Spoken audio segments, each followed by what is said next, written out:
మాలలను అణచివేసే కుట్రలను తిప్పి కొడతామని మాల మహాసభ అధ్యక్షులు మల్లెల వెంకటరావు హెచ్చరించారు.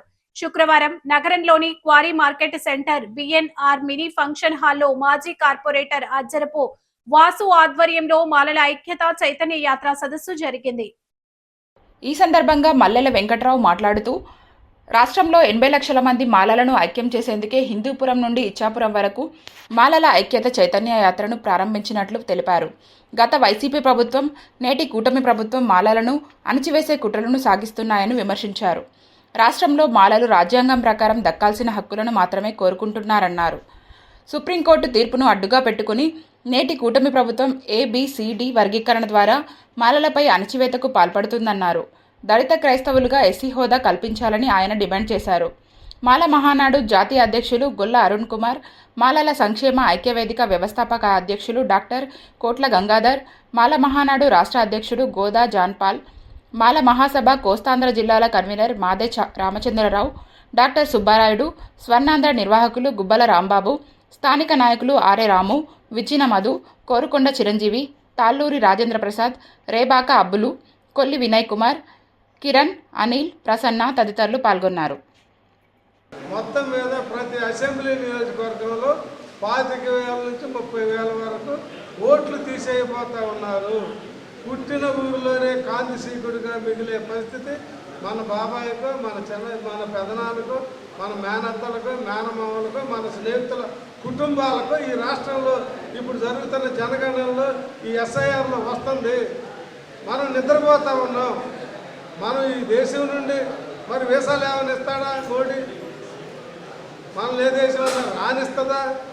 ఇక్కడ పుట్టి ఇక్కడ పెరిగాను మనకి లేదు. వీసాలు ఏర్పాటు చేస్తే వెళ్తాం.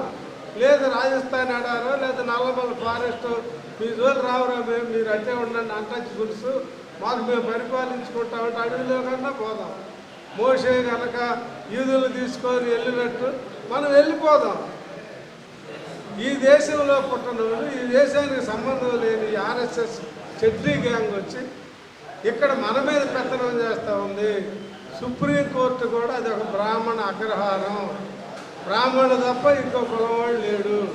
వాడు రాజ్యాంగ వ్యతిరేకంగా ఇచ్చే తీర్పులన్నీ రాజ్యాంగ వ్యతిరేకమైన తీర్పులే. ఈ విజయవాడ జరిగే కార్యక్రమానికి రాజమండ్రి నుంచి ఎంతమంది అంటే ఇందులో ఏంటంటే ఏ కార్యక్రమం కన్నా సరే మన వాళ్ళందరూ వెనక్కి వెళ్ళిపోయేది ఏంటంటే డబ్బులు ఉన్నవాడు డబ్బులు తీయడు, డబ్బులు వెళ్ళాడు పౌరుషం ఉంటుంది, ఎక్కడికి వెళ్ళాడు.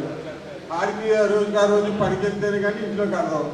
పని మానుకుని రాలేడు, పని అక్కర్లేదు, మనకు ప్రశాంతంగా సాగుతుంది, మనకు వడ్డీలు వస్తున్నాయి, అద్దెలు వస్తున్నాయి, మన వ్యాపారాలు బాగున్నాయి అనుకున్నవాడికి మాల చేస్తే పని లేదు. ఇలాంటి పరిస్థితుల్లో మాల చేత ఉంది. ఖచ్చితంగా రాజమండ్రిలో మేము కోటేశ్వరం కాదు, మా దగ్గర ఏం లేదు, కానీ వాళ్ళకున్న స్నేహితుల సహకారంతో దీంతో అయినా సరే రాజమండ్రి నుంచి ఎంతమంది విజయవాడ బయలుదేరి వెళ్దామన్నా వాళ్ళకి వెహికల్స్ పెట్టి అందరినీ తరలించడానికి మేము ముందు సిద్ధంగా ఉంటాం. ఇక్కడ నిజాలను తీసుకెళ్తాం, కానీ అక్కడ వాళ్ళకి భోజనాలు సదుపాయాలు కానీ మళ్ళీ తిరిగి రాజమండ్రి చేర్చే వరకు కూడా మేము బాధ్యత వహిస్తామని సభాముఖంగా వెంకటరామకి మేము హామీ ఇస్తున్నాం. ఆ మీటింగ్ సక్సెస్ అవడానికి కూడా మా వంతు మీద సహకారం అందిస్తామని తెలియజేసుకుంటాం.